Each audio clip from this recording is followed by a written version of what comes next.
I'm Gabriela Fresquez, and this is Radar 2021.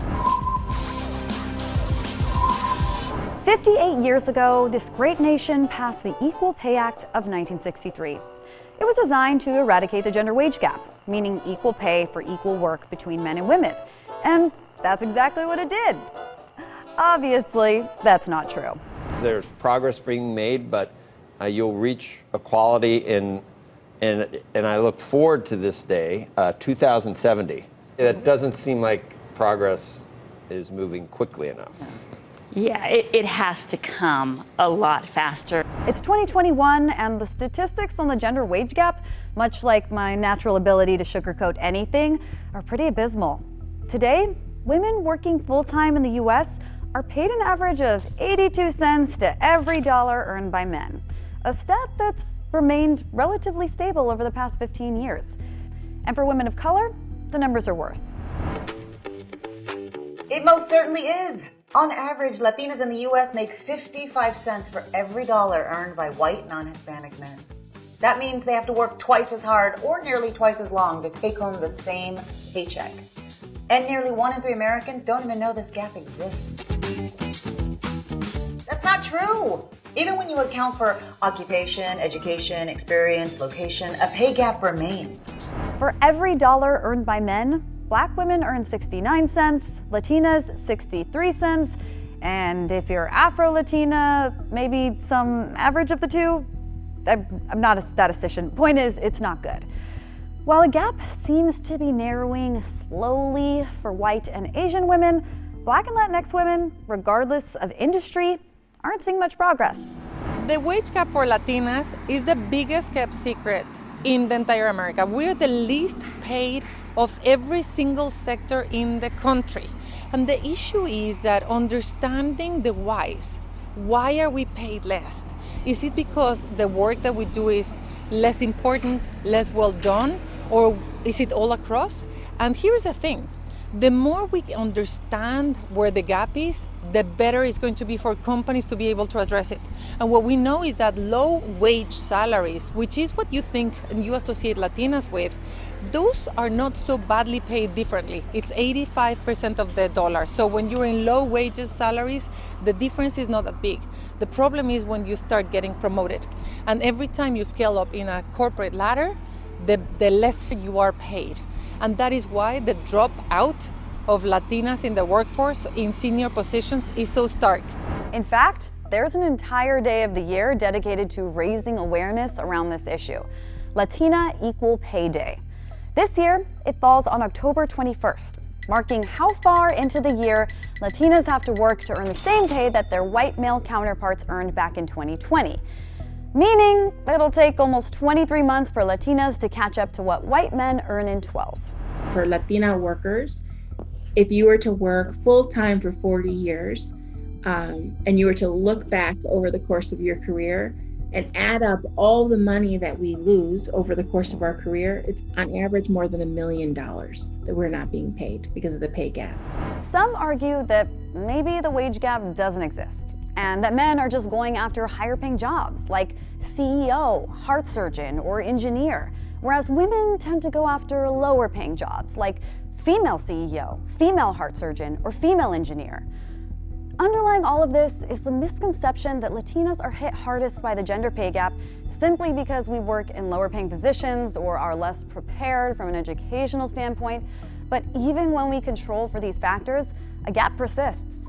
Latinas are facing a double burden of racism and sexism in the workplace, and that's why they're being paid less. There's nothing else that explains it. We look at, as long as Latinas have been in this workforce in the United States, they are not treated fairly. They're not paid the same. They're not promoted at the same rates. So I think that there are real problematic stereotypes and notions about those workers, right? I mean, we just came out of a terrible administration who was like openly calling people from these countries specific names. There's a lot of naysayers that say, well, it doesn't exist. It's not true. I've looked at, hundreds of different occupations. I've looked at different industries. I've looked at, specific groups of Latina women, and not a single one of them makes more than a white non-Hispanic man. So we're talking the typical Latina makes about 55 cents for every dollar that a white non-Hispanic man makes. And we're talking about, thousands of dollars every month, tens of thousands of dollars every year. And when we're looking at a whole career, we're talking about $1.1 million. That's a lot of money. It's not just like lost earnings, right? She's missing opportunities to buy herself a home, to invest in her or her child's education. There's just lots of missed opportunities to invest in, and to build wealth. Experts say it'll take Latinas over 400 years to close the wage gap with white, non-Hispanic men. So, unless you're some kind of mythical human, you probably won't be around to see it. We need to elevate the agenda because we're the minority within the minority. We're the least seen, the least paid, the least valued. When we did a study on perception of the community, Latinas are seen as their physical attributes. No one thinks of us as great workers, hard workers, as mothers, as smart. They think of us as sexy, beautiful skirts. And that's why actually the perception of Latinas has to be improved. The representation of Latinas has to be improved. So that means that corporate America has a role. They have to be more transparent, they have to be more accountable, they have to be more intentional about transparency in their numbers, about understanding the pay gaps that they have. But we ourselves, we have to understand that our role is to be better in self-advocacy. How do I advocate for myself? Better at self-promotion. Latinos, particularly Latinas, we work hard. But it's impossible to talk about any of this without considering the effects of the pandemic. The global phenomenon behind the Zoom cat lawyer, the great toilet paper famine of 2020, and an entirely new appreciation for overpriced sweatpants, because it has significantly threatened economic progress for women in the workforce in general. In 1 year, the pandemic has put decades of the progress we've collectively made for women workers at risk. Our economy cannot fully recover unless women can participate fully. The toll of the pandemic on working women has been so significant, it's become known as a sh-cession, causing over 2 million women to leave the workforce. And this isn't necessarily because women are being laid off more than men. It actually does fall on women disproportionately at home during this time period, the homeschooling, the cooking and the housework, etc., the child care. The pandemic has brought to light that women working full-time still bear the brunt of domestic responsibilities at home. Shocker. Which now includes supervising kids on Zoom, also known as the place where parents' patience and kids' social skills go to die. And women of color who are overrepresented in service-oriented industries like restaurants and hotels, the kind of jobs that can't be done remotely, were hit the hardest. In 2020, while national unemployment jumped to almost 15% overall, for Black women, it jumped to almost 17%, and for Latinas, just over 20%. We have 600-some thousand Latinas who've completely left the labor force. We also have 8.8% who are looking for work. But what's going to happen when these women come back to the labor force, when we're all vaccinated, we all have childcare? They're going to take the first thing that comes along, right? Because they haven't had the savings, right? They've been robbed of 45 cents on the dollar. When they're applying, they're it's going to be hard to hold out for another offer, or, it's going to be hard to try to negotiate that salary. It's going to be hard to do those things because they need money right now. So this pandemic really threatens to widen the already wide wage gaps that we see by race and by sex.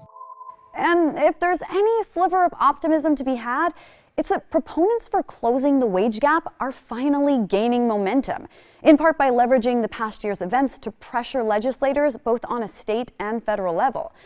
Because if historically high unemployment, unchecked police violence, mass protests, and an economic recession aren't the Monday motivation our elected officials needed, I really don't know what is.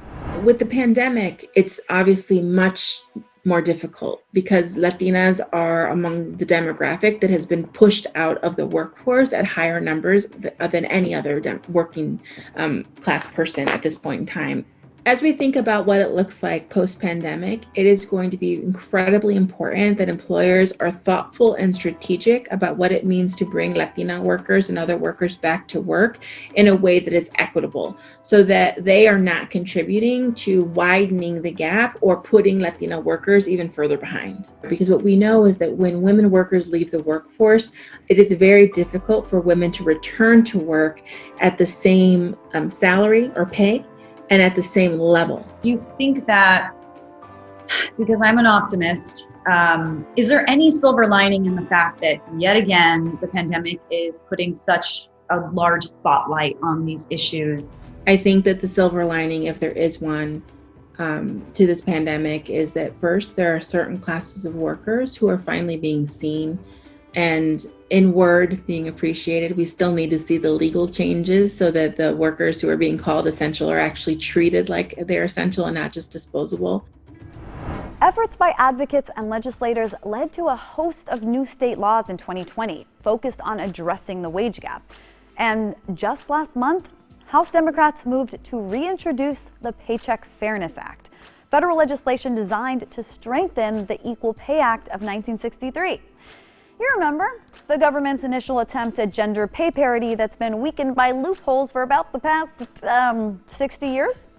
It would do things like improve wage transparency and prohibit employers from asking about salary history. For more than 2 decades, we battled to strengthen the 1963 Equal Pay Act. Nothing would make more of a difference to working families in this country.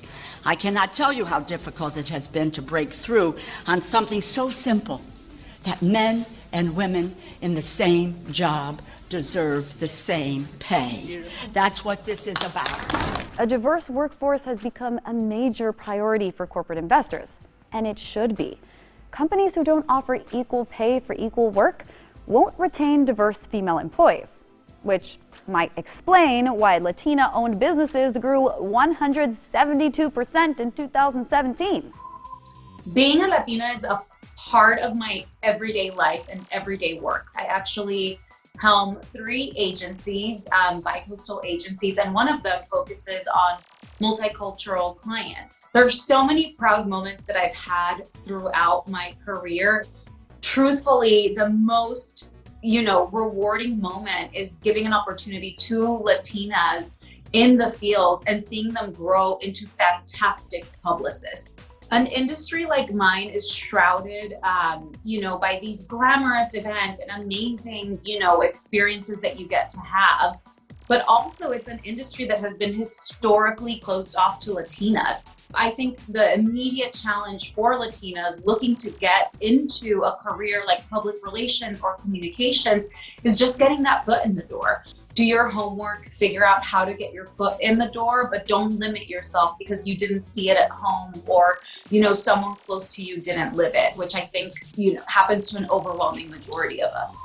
Closing the pay gap for Latinas is essential to corporate America's bottom line, something Maria Rios, president and CEO of Nation Waste, Inc., the first multi-million-dollar Latina-owned waste removal company in U.S. history, knows a little bit about. I was a very young girl, of course, going to school, living with my parents in El Salvador. My parents were entrepreneurs themselves. There were many safety issues at the time in El Salvador. And so my parents decided to bring us to the United States. I remember my job was to go to school, but then I helped my mom. She went to work cleaning offices. I used to go with her during the summer and help her. But I remember going to the high rises where she used to work cleaning. I sat down at one of the fanciest desks in the places and kind of, one day, I want to own my own business, I want to be my own boss, and I want to have, something good. When I met my husband, I was 16. So I didn't finish high school when I met him, so I continued going to high school. He waited for me to finish high school, then we got married. But I sat down with my husband when he proposed to me, and I said, yeah, I marry you, but this is what I want. I want to go to college. I want to finish my career. I want to own my own business. Then I went to the University of Houston to get my bachelor's degree. When you have children, it takes longer. When I established the business, it was a business plan that I made at the University of Houston. You know, when I put this business plan together in waste management, that's a male-dominated industry, as I said before. When I decided to go into the business, and even the banker, I brought the business plan, everything was approved. When it went to underwriting, the lady went outside, no, the gentleman went outside and said, hi there, is Mr. Rios here? And I said, ma'am, Mr. Rios is not here, but he's my husband. He's not a signer to the loan. I'm applying for the loan. And when you go out there to the banks and they look for a male figure, not thinking that you're a female, that you can accomplish a male-dominated industry, you know, successful company like I have. So they switched the papers from Mario Rios to Maria Rios, because that's who I am. I'm Maria Rios. What we do here is open more doors for more women. That's the main goal, and that's my main goal. Because when we hire someone at Nation Waste, my company, we hire the person and we pay the person for the position that he's applying for. We don't see you as what color you are, what religion you practice. My goal is to deliver that message. It's equal pay, equality. It's about getting the job done and your mission accomplished. As women, and especially women of color, well know, if we want to see change, we have to demand it. Hi, I'm Natalie Torres, Haddad, financially savvy Latina, and these are my top 3 tips on what you can do to close that gender wage gap. First is have the research and know your worth. So look up statistics, find out what that glass ceiling is, and come prepared when you're asking for a promotion, when you're getting that job, and be prepared that you're gonna hear no. And so when you come back and hear that no, you come back and say, well, this is how much value I'm bringing to the company. I have extra skills that my counterparts don't. This is a way that you not only show your worth, but that's a way that you can negotiate a better deal. So number 2 is make sure that you have an allyship. We're the people that are going to be able to brag for you, talk about all your accomplishments, and cheer for you. They're gonna brag for you and say, Natalie's been doing a great job. She's the one that gets the work done. She's here first. She's doing the grind and doing above and beyond. And guess what? It's almost more validating when you hear it from other people, right? And number 3 is make sure you have someone to be able to talk to and not only share your ideas with, but that they're going to give you valuable feedback. As Latinas, we need that type of representation. And if you think about these 3 tips, this is something that's not only gonna help you close the gender wage gap, but it's really gonna increase your confidence gap, because a lot of women, we deal with imposter syndrome. So understanding that if you're dealing with imposter syndrome, you can still go in there, ask for the money, and at least deal with those 3 things and in order to close that gender wage gap. There's a saying in Spanish that goes, calladita te ves más bonita, which translates to, you're prettier when you're quiet. If that doesn't provide some cultural insight into how Latinx women have been shamed into keeping silent when their opinions are deemed unwelcome, I don't know what does. But hey, it's 2021, time for revisions. Like, how about, calladita, you will never get the competitive salary you deserve? Or, calladita, you won't last a day in corporate America. Or wait, how about your voice is your most powerful tool, and when you pay us what we're worth, te ves más bonita. That works, right? I'm Gabriela Fresquez for Radar 2021.